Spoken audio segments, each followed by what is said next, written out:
Welcome to my channel friends, thanks for joining friends. आज के हमारा टॉपिक है, आज के वीडियो में आप एक्सरसाइज 1.4 को हल करना जो सीखेंगे, जो कि 9th क्लास साइंस ग्रुप वालों की है। इसमें आपने मैट्रिक्सेस का हल करना जो आप सीखते हैं। तो इस वाले में आपने जो पीछे एक्सरसाइजेस सीखी हैं उसमें आपने जमा मनफी सीखा था। अभी यहाँ पे आपके सामने सवाल लिखा हुआ है, प्रोडक्ट ऑफ मैट्रिक्स। आज की वीडियो में ज़रब के बारे में जो आप सीखेंगे, मैट्रिसेस कॉलम की ज़रब करना जो है वो कॉलम की ज़रब करने का तरीका जो आप सीखेंगे। फ्रेंड्स, यहाँ पे रिक्वेस्ट करना चाहूंगी, प्लीज चैनल को सब्सक्राइब जरूर कीजिएगा।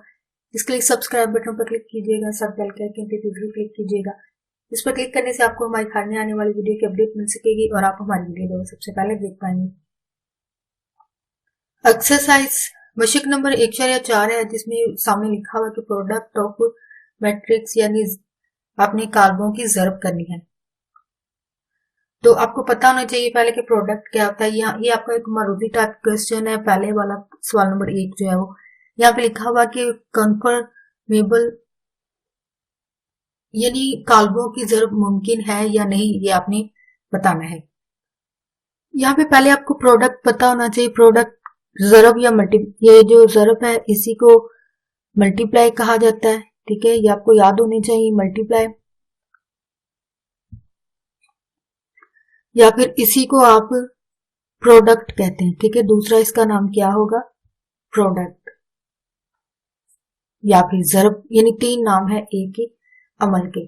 तो प्रोडक्ट मतलब ज़रब के आया कॉलमों की ज़रब मुमकिन है या नहीं, ये आपका मारूदी टाइप का सवाल है। अब हमें कैसे पता चलेगा कि प्रोडक्ट जो है वो मुमकिन पॉसिबल है या नॉट पॉसिबल या मुमकिन नहीं है, वो आपको कैसे पता चलेगा? उसके लिए पीछे ये फार्मूला होता है कि आपने अभी ये 4 सवाल है, तो मैं आपके सामने 2 को कर रही हूँ। दोनों में जो है वो आपके पॉसिबल और नॉट पॉसिबल का मेथड जो है वो पता चल जाएगा आपको। तो यहाँ पे 2 मैट्रिसेस हैं, एक ये और एक ये। अब अगर सेकंड वाली की अगर आप देखें तो यहाँ पे आपने देखना होता है कि ऑर्डर ऑफ या फिर मर्तबा जो है वो आपने लिखना है। आपको ज़रब करने से पहले इसका ऑर्डर पता होना चाहिए। ऑर्डर से मुराद इसका मर्तबा यानी नंबर ऑफ रोज और नंबर ऑफ कॉलम, यानी कतार और कॉलम के तादाद जो है वो बराबर होनी चाहिए। यानी यहाँ पे पॉसिबल है, वजह इसके 2 रो है और 2 ही कॉलम है। इसी तरह 2 रो 2 ही कॉलम है, यानी 2/2 है। तो आप यहाँ पे लिख देंगे कि product of matrix is possible. अगर उर्दू में लिख रहे हैं तो आप लिखेंगे कॉलमों की ज़रब जो है मुमकिन है, वजह इसके 2 रो और 2 ही कॉलम है, यानी ये इसके लिए शर्त है ज़रब होने के लिए। अब यहाँ पे आपके सामने ये चीज है, 2 कॉलम 2 रो है, लेकिन यहाँ पे 1 कॉलम है लेकिन 2 रो है, यानी कॉलमों या फिर कॉलम और रो की तादाद जो है वो बराबर नहीं है, ऑर्डर जो है वो बराबर नहीं है। यानी यहाँ पे है एक का 2/2 है, ठीक है, और दूसरे का आ रहा है 2/1, ठीक है, 2/1 आ रहा है। तो 2/1 होने की वजह से जाहिर बात है दोनों का ऑर्डर बराबर नहीं, ना इसका और इसका, दोनों का बराबर नहीं। तो यहाँ पे आप लिख देंगे simple product of matrix not possible, या फिर ये लिख सकते हैं कि मल्टीप्लीकेशन इज पॉसिबल। अगर पॉसिबल है इसकी सूरत में आप होगा कि मल्टीप्लीकेशन इज पॉसिबल, और इस वाले में होगा कि मल्टीप्लीकेशन इज नॉट पॉसिबल, यानी कि इसकी ज़रब जो है वो मुमकिन नहीं है। वो आपको मुझे पता चल गई है। इनका ऑर्डर जो है वो दोनों का बराबर होना चाहिए, यानी इसमें 2-2 है तो इसलिए इन दोनों का तो मुमकिन है, लेकिन इस वाले का मुमकिन नहीं है। नेक्स्ट जुज आप खुद ट्राई करना, यानी इसी मेथड को जहन में रखते हुए आप जो है इसको हल कर पाएंगे, तो जरूर कीजिएगा। क्वेश्चन नंबर 2 है, इसमें आपने बताना है कि ए बी और बी ए जो है वो इसका प्रोडक्ट पॉसिबल है या नहीं। यानी अगर पॉसिबल है तो आप प्रोडक्ट भी करेंगे, ठीक है। इसका मैं आपको नेक्स्ट अगले सवाल शुरू हो रहे हैं, उसमें आप प्रोडक्ट जो है वो अच्छे तरीके से समझ लेंगे। ये सिर्फ मारूदी टाइप के एक तरह के सवाल है जिसको आपने समझना होता है कि आया इनका प्रोडक्ट पॉसिबल है या नहीं है। पहले भी बात हुई कि ऑर्डर जो होता है ना वो बराबर होना चाहिए, यानी नंबर ऑफ कॉलम और नंबर ऑफ रो ये जो है वो बराबर होनी चाहिए। अब अगर यहाँ पे अगर ए बी की बात, क्योंकि पहला दूसरा जो है जरा भी करना है, लेकिन मैं सिंपल आपको बता रही हूँ कि पॉसिबल क्यों नहीं। पहले भी बात हुई है कि नंबर ऑफ कॉलम और नंबर ऑफ रोज जो है वो बराबर होनी चाहिए, यानी इसके आपके पास कॉलम कितने हैं, 2 हैं, और इसके अंदर रो कितनी है, 2, यानी 2 और 2 का मार्जिन है, यानी बराबर होने चाहिए, यानी 2 और 2। अब यहाँ पे बी है जो वो पॉसिबल नहीं है, वजह इसका कॉलम 1 है लेकिन यहाँ पर रोज जो है वो 2 हैं, तो जाहिर बात है तादाद बराबर नहीं आई है, तो इस वजह से इसका प्रोडक्ट या ज़रब जो है वो पॉसिबल नहीं है, मुमकिन नहीं है। यानी अगर तो ये वाली चीज पहले आए और ये वाली बाद में आए फिर तो ये पॉसिबल है, लेकिन अगर ये वाली यानी एक कॉलम है और रो जो है वो बराबर नहीं होती है, यानी एक कॉलम है तो रो भी एक होनी चाहिए, इस सूरत में मुमकिन था, लेकिन ऐसा नहीं है, तादाद बराबर नहीं है, तो इसलिए इसका हल जो है वो मुमकिन पॉसिबल नहीं है। नेक्स्ट जो सवाल है वो फाइंड प्रोडक्ट, यानी यहां से आपका सही जो सोल्यूशन है या हल करना जो सवालों का, सवाल नंबर 30 से स्टार्ट होता है। प्रोडक्ट मतलब आपको पहले भी बताया ये ज़रब है, यानी ज़रब का एक नाम है, इसको मल्टीप्लिकेशन भी कहा जाता है, मल्टीप्लाई कहते हैं, ज़रब कहते हैं या फिर प्रोडक्ट कहते हैं, यानी इनको आपने ज़रब करना है। तो ज़रब आपको पता है किस सूरत में मुमकिन होगी, अगर नंबर ऑफ कॉलम और नंबर ऑफ रोज जो है वो बराबर होंगी।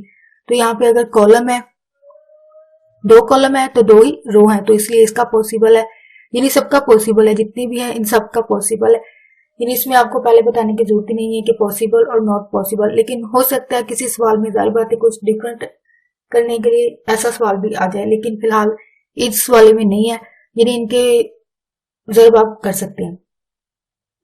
तो ये पहले वाले की भी मुमकिन है, वजह इसमें 2 कॉलम है, ठीक है, और 2 ही रो है, यानी ये दोनों चीज बराबर है, यानी जो चीज चाहिए इसके लिए वो चीज पूरी है, पॉसिबल है, तो इसलिए आप इनको जरूर कर सकते हैं।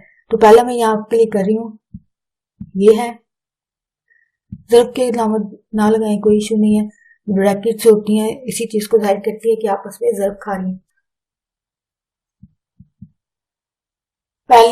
पहले रुकन के साथ दूसरे रुकन के साथ ज़रब खाती है, यानी 1 ज़रब -4, दरमियान में जमा लगता है, ये फार्मूले का होता है, यानी जो फार्मूला लगेगा उसके हिसाब से जमा आएगा, तो 2 को ज़रब देंगे आप 0 से, ये आपका सोल्यूशन है। सिंपल इतना ही होगा, वजह आपके जो ये जो तादाद है यही चीज है वो इसको जाहिर करती है, यानी जितने यहाँ पे कॉलम होंगे आंसर में भी उतने ही कॉलम बनेंगे। तो यहाँ पे ये 1 होता है जमा, यानी अलामत -4 है, जमा 2 को 0 से ज़रब देंगे तो आपका 0 ही आएगा, तो 4 को 1 से ज़रब देंगे तो -4, तो इसका आंसर आएगा -4, जो कि एक ही कॉलम है, यानी आपका जवाब जो है वो एक ही कॉलम में आना चाहिए। अगर 2 कॉलम होंगे तो आपका जवाब भी 2 कॉलम में आएगा, लेकिन यहाँ क्योंकि सवाल में एक ही कॉलम है तो आंसर भी एक ही होगा। तो इसके लिए क्या करना होता है, पहले रकम को पहले से ज़रब देनी होती है, दरमियान में कुलिये का जमा लगाना होता है, दूसरी रकम को दूसरी से ज़रब देनी होती है। तो दूसरा क्योंकि कॉलम नहीं है तो इसलिए सोल्यूशन नहीं होगा, बल्कि यही जो वैल्यूज होती हैं इनको ज़रब दे के जमा मनफी कर दें, कुर्तों के हिसाब से जो अलामतें होती हैं उसी के हिसाब से आपने करना होता है, तो -4 है, ये इसका फाइनल आंसर है। सेकेंड आपके पास ये वाला सवाल है, ये थोड़ा लेंथी होगा, यानी क्योंकि इसमें एक ही कॉलम था लेकिन यहाँ पे कॉलम कितने आ रहे, 2 आ रहे, तो इसका मतलब आपका जवाब जो है वो 2 कॉलम में बनेगा। तो पहले को ज़रब देंगे 4 से, यानी इस वाली को इससे, इस वाली को इससे ज़रब देनी, फिर इसी वाले को इससे ज़रब देंगे, 4 को 1 से दी, दरमियान में जमा आएगा कुलिये का, 2 ज़रब 0 है, ठीक है, इसी को आप दूसरी वाली से ज़रब देंगे, 1 ज़रब 5 है, जमा 2 ज़रब -4 है, ठीक है, ये आपका सोल्यूशन है, यानी इसी को आपने इससे ज़रब देनी, इसी को आपने इसी से ज़रब देनी है, ठीक है, यही सेम इसी एक को आपने दोनों से ज़रब देनी होती है और अलग अलग लिखना होता है, ठीक है, यानी 2 कॉलम बनेंगे, 2 कॉलम है, एक दफा इधर लिखेंगे एक दफा इधर लिखेंगे, लेकिन इन दोनों को पहले वाली के साथ, अब फिर पहली वाली को इन दोनों के साथ, यही -3 ज़रब 4 है, जमा 0 ज़रब 0 है, फिर इसी को आपने इससे ज़रब देनी है, यानी माइनस ज़रब 0 है जमा 0 ज़रब 3 को ज़रब दी आपने, सॉरी 5, क्योंकि इस वाली को सेकंड वाली से ज़रब देनी है, तो यहाँ पे आएगा -3 ज़रब 5 है जमा 0 ज़रब -4 है। ये आपका आंसर है। ठीक है, सेम अमल इसको थोड़ा सा बढ़ा लें क्योंकि बड़ी रकम है तो इसलिए बढ़ा के लिखेंगे। इसी तरह इस तरफ भी इसको बढ़ा लें। तो तीसरी वैल्यू आपके पास 6, अमल सबका एक ही है, यानी इस वाली को इन दोनों से देना होता है, इधर लिख के इधर लिखना होता है। अब 6 को ज़रब दिया आपने 4 से जमा -1 को ज़रब दिया आपने 0 से। तो ये जो वैल्यूज है ना एक जैसी, ये भी आपको फर्क बता देती है कि आपका ये सोल्यूशन जो है वो ठीक है, यानी एक जैसी वैल्यूज आनी चाहिए। 4 4 4 है तो 0 0 होनी चाहिए। अब यहाँ पे 5 5 है तो 5 5 आएगी, -4 है तो सब में -4 आएगा। अब इसी को आपने इससे ज़रब देनी है, 6 को ज़रब दी 5 से जमा 1 को ज़रब दी -4 से, यानी आपके सामने ये एक जैसी वैल्यूज आ रही है, 5 5 -4 4 4 0 0। ये भी आपका, अगर आप कहीं पे भी मिस्टेक हो रही है तो आप इस चीज को देख लें कि आपका आंसर जो है वो सेम होना चाहिए। चाहे वैल्यूज आपकी फर्क होती हैं लेकिन आपके जो वैल्यूज ये दूसरी वाली होती है ये सेम होती हैं, सेम सेम सेम। ये भी चीज भी आपको बता देगी, कहीं मिस्टेक होगी तो आपको पता है कि सेम होनी चाहिए। अगर नहीं आ रही तो इसको दोबारा से चेक कर लें, क्योंकि कंफ्यूजन हो जाती है, कोई इशू नहीं है, लेकिन जाहिर बात है समझ के करेंगे और ध्यान से करेंगे तो जाहिर बात है गलती भी कम होगी। तो अब इनको ज़रबें दे लें। 4 1 से ज़रब खाएगा 4 एक बार, और 0 से 2 ज़रब खा के 0 हो जाएगा। ये 5 एक बार, और ये माइनस जमा माइनस अलामतें भी ज़रब होंगी, -4 2 बार 8 होगा, तो ये -12 है। 0 को ज़रब देंगे तो ज़ाहिर बात 0 ही रह जाएगा, तो यहाँ पे -3 5 बार 15 है, और ये जमा माइनस लगा लें, कोई इशू नहीं है, क्योंकि इसका अलामतें जब ज़रब खाएंगे तो माइनस हो जाएगा। 4 को 0 से ज़रब देंगे तो वो 4 को माइनस को ज़रब देंगे तो वो 0 ही हो जाएगी। 5 3 बार 15 होता है, तो ब्रैकेट बंद करें। यहाँ पे 3 से 4 बार 24 है, -0 है, 6 3 बार 30 है, और ये माइनस माइनस जमा होके जमा 4 है। तो अब क्योंकि जमा की अलामत है तो इसका मतलब वैल्यूज जमा मनफी हो जाएंगी। अब 0 में 4 जमा करें तो 4 ही होगा। 18 में से 5 गए, सॉरी 8 है, 18 नहीं 8 है, 8 में से 5 गए तो आपके पास माइनस के 3 आते हैं आंसर। ये 12 को 0 में जमा करेंगे तो -12 ही आएगा, और ये -15 ही रह जाएगा, और ये 24 को 0 में करेंगे तो 24 रहेगा। इसको जमा कर दें तो 34 जो है वो इसका आंसर है। होप स्टूडेंट क्या आपको ये प्रोडक्ट और ज़रब करना जो है वो आ गया हो, यानी आपने इस वाली जो पहली दो वैल्यूज होती हैं इनको इससे ज़रब देंगे, फिर इसी वाली को इसी से देके दूसरा कॉलम, यानी इन दोनों को पहला कॉलम और दूसरा कॉलम बनाना होता है, ये आपने अमल करना होता है। सभी में यही अमल है, और यहाँ पे एक जैसी वैल्यूज आपके गलत सही होने को भी बता देंगे, यानी जहाँ पे गलत होगी तो आपको पता चल जाएगा यहाँ पे एक जैसी होनी चाहिए। ठीक है, ये दो चीजें फर्क है, आपको सीखना चाहिए ये वाला।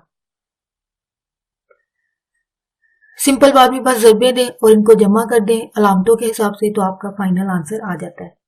स्टूडेंट यहाँ पे क्वेश्चन नंबर 4 है मल्टीप्लाई मैट्रिक्स, यानी आपको पहले मैंने बता दिया कि ज़रब जो है वो 3 4 या तो अलामत में होगी या ब्रैकेट जैसे इस तरह लिखी हुई है, तो इसका मतलब ये ब्रैकेट है, ज़रब को जाहिर करते हैं। तो आपको या तो वर्ड में हेडलाइन आपके सामने मल्टीप्लाई, यानी पहले प्रोडक्ट वही करना, वही है जो प्रोडक्ट और मल्टीप्लाई एक ही चीज है, सिर्फ अल्फाज ये कह लीजिए एक चीज के दो नाम है, प्रोडक्ट कहेंगे या फिर मल्टीप्लाई कहेंगे, ये आपको याद रखना है।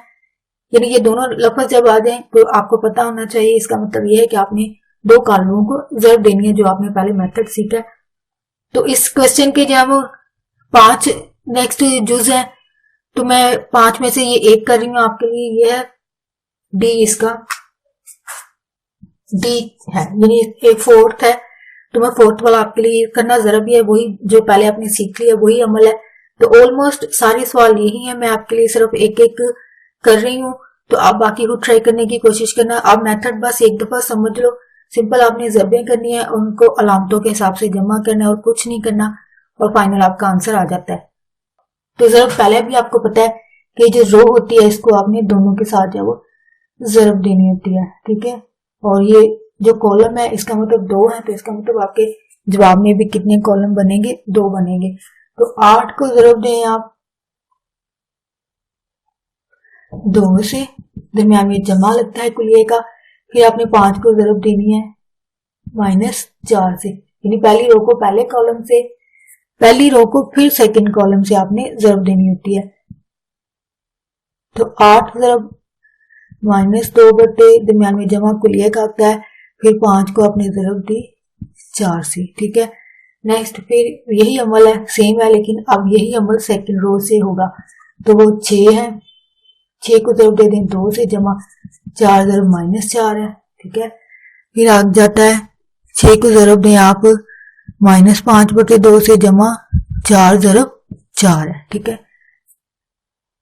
तो 4 2 बार 8 2 बार 16 होता है, और ये जमा है, जमा मनफी 5 4 20 हो जाएगा, ठीक है। तो यहाँ पे ये एक जैसी रकमी जाओ एक फाड़े से जाओ कैंसिल होनी चाहिए, 2 एक बार और 2 4 बार, ठीक है। 4 बार, 4 को 2 से ज़रब दे दें -20, 5 4 बार 20 है, जमा फिर ये 5 4 बार 20 है, ठीक है। तो यहाँ पे ये कैंसिल हो रहा है, ये भी 2 एक बार और 6 को कैंसिल किया तो 3 आता है। तो 3 को 5 से ज़रब दे दें -5 3 बार 15 है, जमा 4 4 बार 16 है, ठीक है। ये सिंपल आपने कटिंग करनी है और जमा की अलामत अपनी जगह पे है, ये वाली वैल्यू से ज़रब खा जाती है, 4 4 बार 16 है। तो यही अमल 6 बार 12 है, जमा -4 बार 16। तो अब अलामतों के हिसाब से आपने वैल्यूज को कर देना है। यहाँ पे एक जमा की ये आपको पता आपस में कैंसिल हो जाती है, तो आपका 0 बचा। तो 16 में से 15 गए तो आपके पास 1 है, ठीक है। और यहाँ पर 20 में से 16 गया आपका, तो आपका आंसर है -4, ठीक है। 16 में से 12 गया, फिर अगेन -4 है, ठीक है। 16 में से 12 -4, ये आपका आंसर है। होप स्टूडेंट ये आप सारे क्वेश्चन जो है वो खुद करने के काबिल हो जाएंगे। बस एक दफा इस तरीके को अच्छे तरीके से समझ लें, देन आप खुद भी ये सारी एक्सरसाइज जो है अपने तौर पर हल कर पाएंगे। अगर कहीं पे भी मुश्किल पेश आए आप कमेंट में लिखना, मैं आपके लिए वीडियो बना दूंगी।